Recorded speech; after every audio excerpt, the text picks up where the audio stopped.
তো হ্যালো বন্ধুরা, আজ আমরা পাড়ার কিছু ছেলে মিলে মসজিদে ইফতার করাবো। তাই ইফতার করানোর জন্যই সকাল থেকে বেরিয়ে পড়লাম মল্লাপুর যাওয়ার উদ্দেশ্যে। আমাদের প্রধান শহর হচ্ছে মল্লাপুর। আমার যা কিছু দরকার হয় আমরা মল্লাপুর চলে আসি। তো হচ্ছে এসে চলে এলাম একটা ফলের দোকানে এবং সেখান থেকে বেশ কিছু ফল কিনে নিলাম যেগুলো আমাদের ইফতারের জন্য দরকার। তো ফলগুলো কিনে আস্তে আস্তে সব ফলগুলো একটা টবে ভরে সব প্যাকিং করে নিলাম এবং তারপরে টোটোতে চাপিয়ে নিলাম এবং ফল চাপানোর সঙ্গে সঙ্গে মিষ্টি দোকানে চলে এলাম এবং মিষ্টির দোকানে মিষ্টি কিনে নিলাম দরকার মতন এবং তারপর চলে গেলাম একটা পাতার দোকানে। সেখানে কয়েকটা পাতা কিনে নিলাম কারণ ইফতারের জন্য পাতা দরকার। এবং দেখতে পাচ্ছ আসর নামাজ পড়ে আমাদের সব পাড়ার ছেলেগুলো সব ফল কাটাকাটি শুরু করে দিয়েছে। কেউ তরমুজ কাটছে, কেউ শসা কাটছে, কেউ ছিলছে।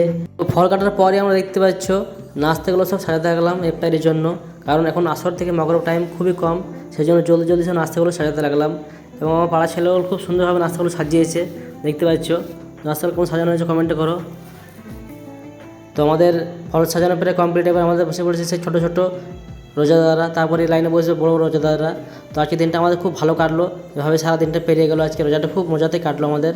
তো এভাবে আমরা রোজা খুলে নেবো একসঙ্গে। আমরা যেন প্রতি বছর এভাবে ইফতারি করতে পারি। তোমরা সকলে একটু দোয়া করে দিও।